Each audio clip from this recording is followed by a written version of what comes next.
ஒரு மனுஷன் சிலுவை மரணத்தை அனுபவிக்கிறதா அவன் 150 கிலோ எடையுள்ள சிலுவையை சுமந்து கொண்டு அவன் கொல்கதா என்ற மலையை நோக்கி போகணும். என் மேல் விளையிருந்த ஆக்கினைகள் உங்க மேல விழுந்துச்சாப்பா. ஏசப்பா, இயேசுவே, எனக்காக ரத்தம் சிந்தினீரோ. குருதி சிந்தி பாடுபட்டும் மறுதளிக்கவில்லை. மரணம் சூழ்ந்த நேரத்திலும் விட்டு கொடுக்கவில்லை. குருதி சிந்தி பாடுபட்டும் மறுதளிக்கவில்லை.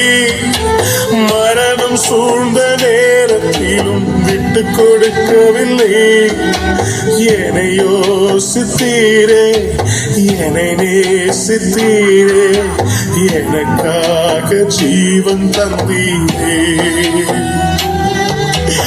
என்னை யோசித்தீரே, என்னை நேசித்தீரே, எனக்காக ஜீவன் தந்தீரே.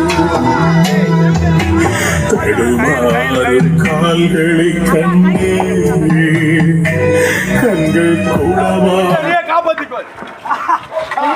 ஒரு மனிதன் சிலுவை மரணத்தினால் கொலை செய்யப்பட வேண்டுமானால் கிட்டத்தட்ட 3-5 கிலோமீட்டர் தூரம் உள்ள கொல்கதா எனப்பட்ட அந்த மலை வரைக்கும் 150 கிலோ எடையுள்ள சிலுவை சுமந்து கொண்டு அந்த பட்டணத்தின் வழியாக கடந்து போகணும்.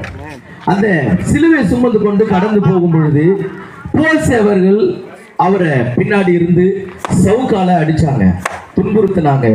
நீதான் கடவுளா? நீதான் மக்களை ஜனங்களை ரட்சிக்க வந்திருக்கிறியா? உன்னையே காப்பாற்றிக்க உனக்கு துப்பு இல்லை, நீ மக்களை காப்பாற்றுவான்னு சொல்லி அந்த போர் சேவர்கள் இயேசு கிறிஸ்துவை கொடூரமான முறையில் அடித்தார்கள்.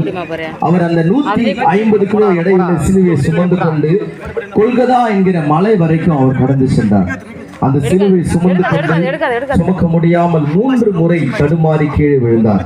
கொல்கதா என்ற அந்த மலை வந்த பிற்பாடு இயேசு கிறிஸ்துவை சிலுவையில் அறையும்படியாய் போர்சேவர்கள் இயேசுவை சிலுவையில் கடத்தி அவருடைய கைகளையும் கால்களையும் கயிறுகளால் கட்டி அவருடைய கைகளிலும் கால்களிலும் கூர்மையான ஆணிகளால் வலதுபுறத்தில் ஒரு ஆணியம், இடதுபுறத்தில் ஒரு ஆணியம், 2 கால்களையும் சேர்த்து வைத்து ஒரு ஆணியமாக இயேசுவின் கரங்களிலே அறைந்தார்கள். சிலுவையோடு சேர்த்து அந்த ஆணியம் அவருடைய கையில வைத்து அறைந்தார்கள். அவருடைய தலையில முள் கிரீடத்தினால் ஆன ஒரு கிரீடம். ஏனென்றால் இயேசு கிறிஸ்து ராஜா என்று ஜனங்கள் சொன்னபடியினால் இயேசு ராஜாவா என்று சொல்லி அவரை அவமானப்படுத்தும் விதமாக முள்ளுகளினால் பின்னின ஒரு கிரீடத்தை இயேசுவுக்கு சூட்டினார்கள். அந்த முள்ளு விஷம் முள்ளு என்று சொல்லி காணப்படுகிறது. அந்த முள் தலையில குற்றினால் உடம்பில் இருக்கிற எல்லா நாடி நரம்புகளும் அவ்வளவு அழுத்தத்தினால் வலிக்குமா? இயேசு கிறிஸ்து இவ்வளவு கொடுமையாக, இவ்வளவு பயங்கரமாக இயேசுவை சிலுவையில் அறையும்படியாய் ஒப்பு கொடுத்தார்கள்.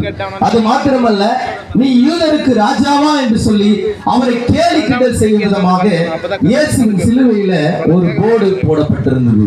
நீங்க பார்த்திருப்பீங்க, NRIN என்பதாக சிலுவையில பார்த்திருப்பீங்க. அதோட அர்த்தம் இவர் யூதருடைய ராஜா என்பதாக. இயேசு கிறிஸ்துவை சிலுவையில் அறையும்படியாய் கூட அந்த கொல்கதா மலையில இயேசுவை சிலுவையில் அறைஞ்சார்கள்.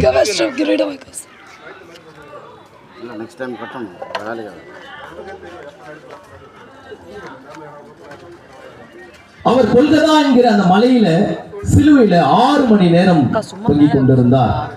அவர் ஏற்கனவே அவர் கைது செய்யப்பட்டதிலிருந்து 16 மணி நேரம் அவர் தண்ணீர் குடிக்கவில்லை. அடித்தார்கள், அவரை துன்புறுத்தினார்கள், அவர் மேல் எச்சில் உமிழ்ந்தார்கள், அவரை அவமானப்படுத்தினார்கள், அவர் வஸ்திரங்களை துணிகளை அவரை கடவுளா என்று சொல்லி அவரை அவமானப்படுத்தினார்கள். இவ்வளவு அவமானத்தையும் தாங்கினவராய் சிலுவையிலே கிட்டத்தட்ட 6 மணி நேரம் அந்த இயேசு கிறிஸ்து